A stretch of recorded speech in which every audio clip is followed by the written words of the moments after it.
Did you know that one of Vietnam's most infamous gangsters once spent months in prison being used as a human punching bag?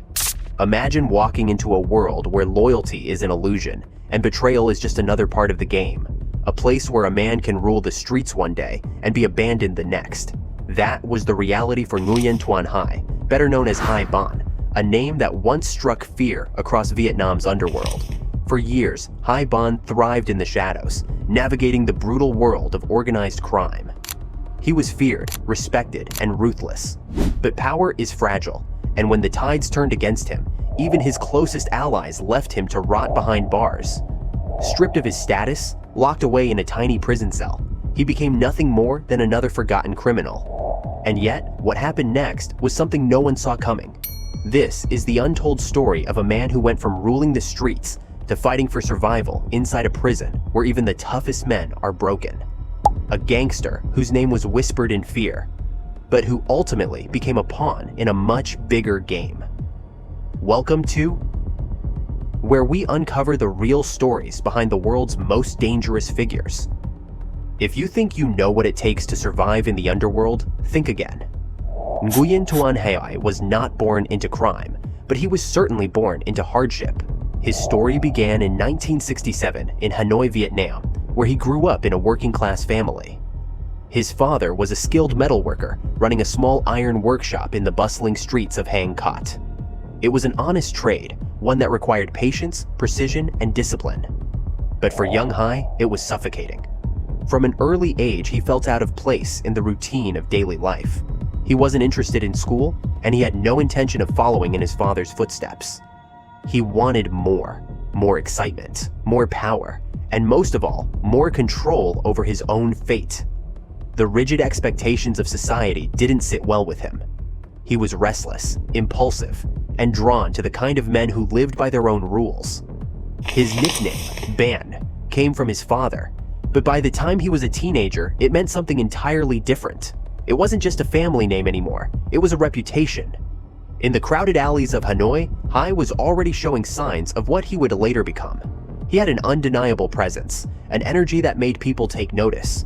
He was charming when he needed to be, but also dangerously unpredictable. Unlike most kids his age, he wasn't afraid of trouble. In fact, he seemed to welcome it.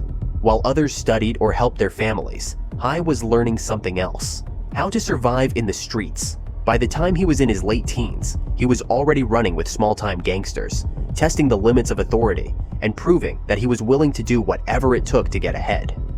But what truly set Hai apart wasn't just his toughness, it was his ability to adapt. He watched, he listened, and he learned quickly.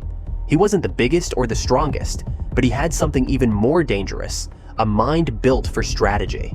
He understood that brute force could only take you so far. If you really wanted to rise in the criminal world, you had to be smart.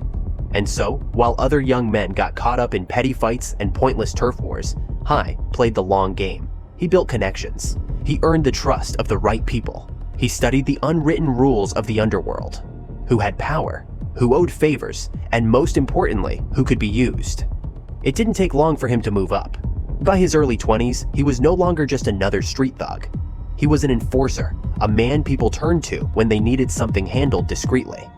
And it was during this time that he came into contact with the man who would change his life forever: Num Cam. Num Cam was a kingpin, a mastermind of Vietnam's organized crime scene. He didn't just control a gang, he controlled an empire. Gambling rings, protection rackets, drug networks. He had his hands in everything. To most, he was untouchable. But to Hai, he was something else: an opportunity. He knew that getting close to Nam Cam meant power, protection, and wealth beyond anything he had ever imagined. And so, he positioned himself carefully, proving his loyalty, carrying out orders without hesitation, and making himself indispensable. Before long, he had climbed higher than anyone expected. He was no longer just Nguyen Tuan Hai from Hanoi. He was Hai Banh, a name that carried weight in the criminal world.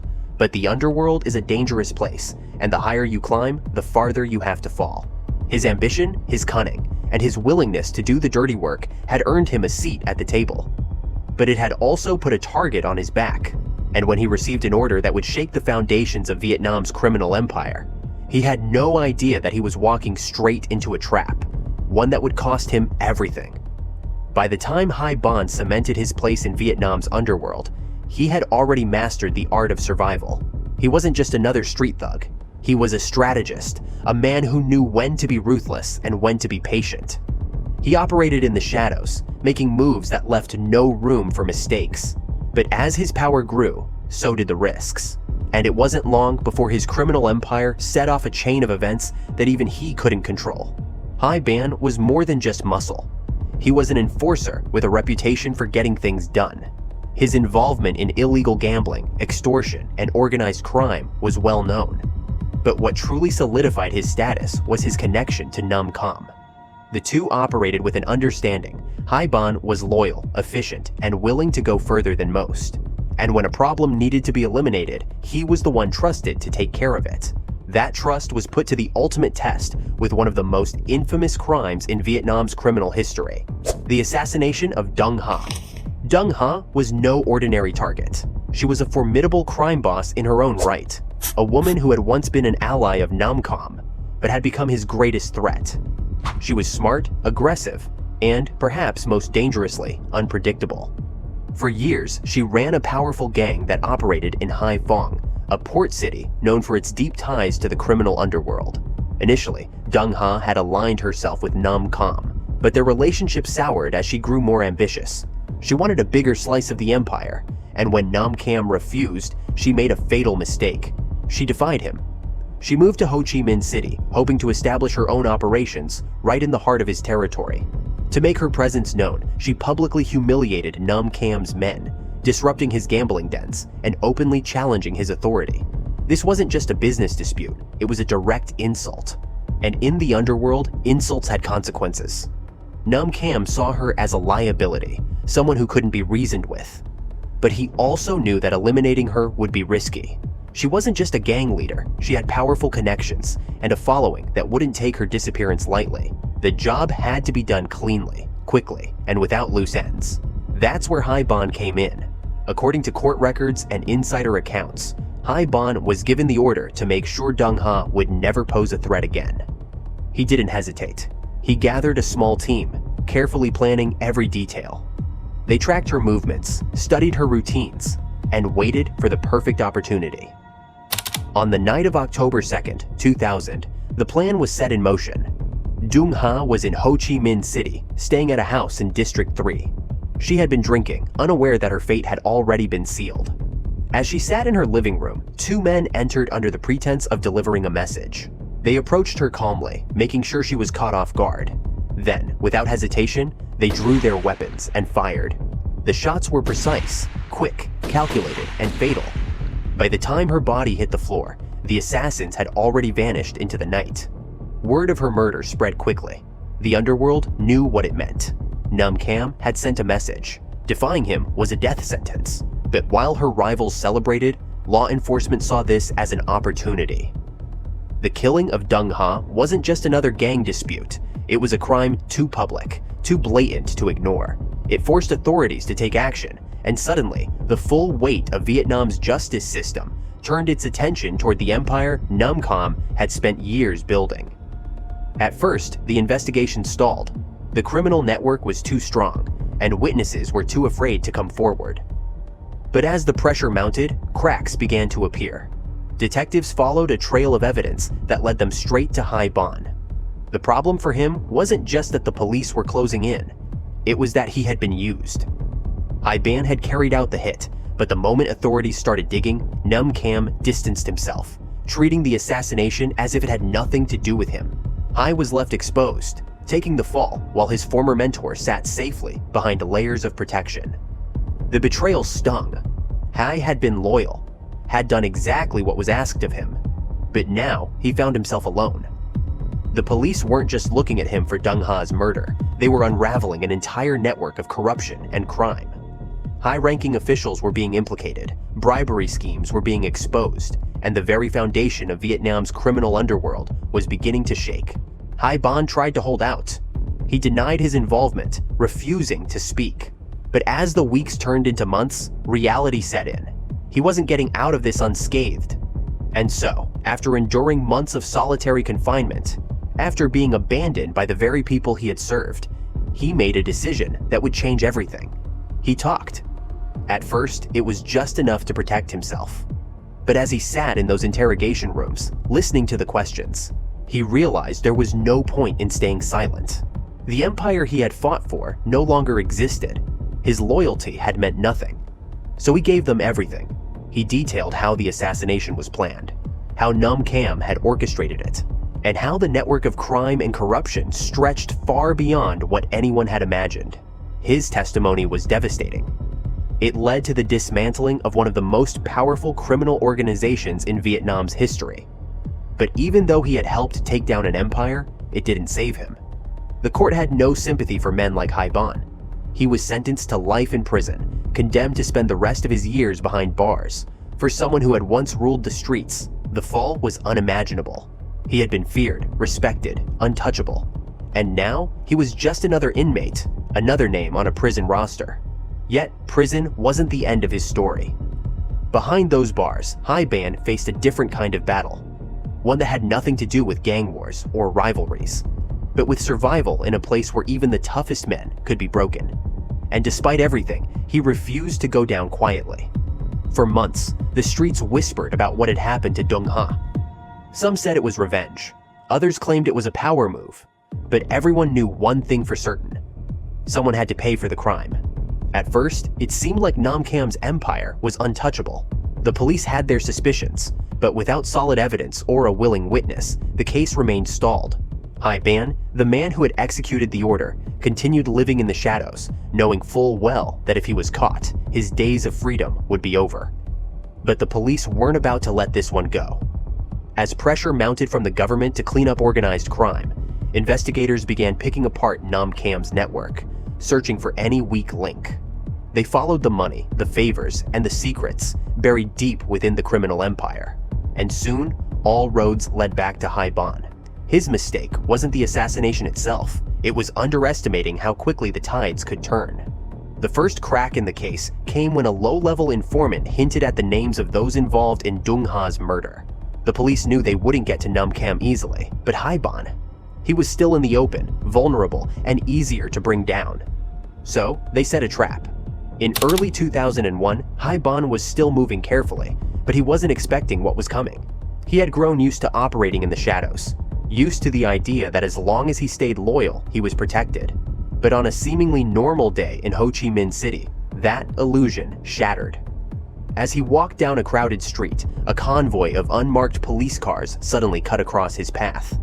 Before he could react, officers swarmed him, their weapons drawn. People nearby froze, watching as the infamous gangster was shoved to the ground, his hands twisted behind his back. There was no dramatic chase, no last-minute escape, just the cold realization that it was over. As they forced him into the police vehicle, Hai Banh didn't fight back. He knew better than to resist. He had spent years studying power, understanding how control shifted, and in that moment, it was clear. He had none. The arrest sent shockwaves through the underworld. If Hai Banh could be taken down, no one was safe. But what happened next was even more unexpected. For weeks, Hai Banh was interrogated relentlessly. The police weren't just after him, they wanted everything. They wanted names, locations, details of Nam Cam's operations. At first, he refused to talk, clinging to the belief that his loyalty would be rewarded, that somehow Nam Cam would find a way to help him. But help never came. Instead, word reached him that Nam Cam had already started covering his tracks. Instead of protecting Hai Banh, he was cutting him loose. That was the final betrayal.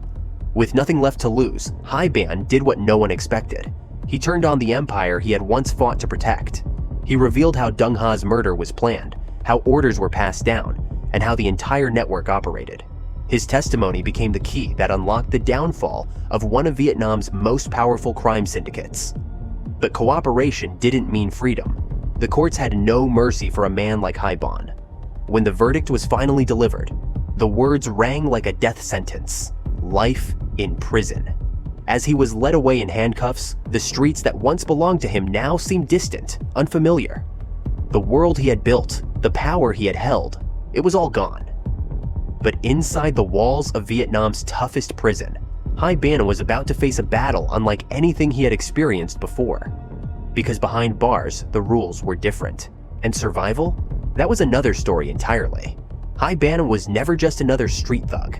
He wasn't reckless, nor was he driven purely by violence. What made him truly dangerous was his ability to think ahead, to manipulate situations to his advantage, and to survive where others would have fallen. At the core of his criminal success was a deep understanding of power. He knew how to earn respect, when to show dominance, and when to step back and let others believe they were in control. Unlike many gangsters who relied on brute force, Hai Banh operated like a strategist. His crimes weren't impulsive, they were calculated. Every move he made was designed to increase his influence while minimizing his risks. But what drove him to a life of crime in the first place? Some criminals come from extreme poverty, forced into crime as a means of survival. Others fall into it due to a lack of opportunities. But Hai Banh's case was different. He was not a man who simply fell into crime, he chose it. He wasn't interested in a simple life, in working an honest job, or in following the rules of society. He wanted power, and he knew the fastest way to get it was through the underworld. In many ways, he shared psychological traits with some of the world's most notorious criminals. Charismatic, yet ruthless. Intelligent, yet emotionally detached. Like mafia bosses and cartel leaders, Hai Banh understood the importance of loyalty. But he also knew that in his world, loyalty was an illusion. He played the game well, but he played it knowing that eventually everyone was expendable, including himself. Unlike impulsive criminals who act out of rage or desperation, Hai Banh's actions were motivated by control. He didn't kill for pleasure or personal vendettas. He killed to maintain order, to follow the rules of his world, and, most of all, to ensure his own survival. This set him apart from many violent offenders who commit crimes out of uncontrolled emotions. He wasn't a man driven by passion. He was a man driven by necessity. Yet, despite his intelligence, he made one critical mistake: the belief that he was untouchable. Like many high-ranking criminals, he overestimated his ability to control the outcome. He trusted in his connections, his alliances, and the idea that his power could protect him. But the moment Nam Kam betrayed him, that illusion shattered. Inside prison, the reality of his situation forced him to confront a new kind of power struggle. One where he was no longer the one pulling the strings. And perhaps, for the first time in his life, Hai Banh had to face something he had spent his entire criminal career avoiding: powerlessness. Hai Banh's story is a lesson in power, loyalty, and betrayal. He rose from the streets of Hanoi to become one of the most feared figures in Vietnam's underworld. He played the game well, eliminating rivals and securing his position among the most dangerous criminals of his time. But like so many before him, he learned the hard way that in the world of organized crime, no one is truly untouchable. His downfall was swift. The very empire he helped build turned its back on him, and the man he once served, Nam Kam, betrayed him without hesitation. In the end, the criminal code of honor meant nothing. Hai Banh was sentenced to life in prison, left to reflect on a past filled with violence, power plays, and choices that ultimately led to his downfall. But what does his story really tell us? Was he a victim of the same ruthless system he once thrived in? Or was this the inevitable fate of someone who built his life on crime? Let us know what you think in the comments. Was Hai Banh a mastermind who miscalculated his final move, or just another pawn in a bigger game? If you enjoyed this deep dive, don't forget to like, subscribe, and hit the notification bell so you never miss an episode. And if you want more stories about crime, power, and betrayal, check out our other videos right here on Criminal Tracks.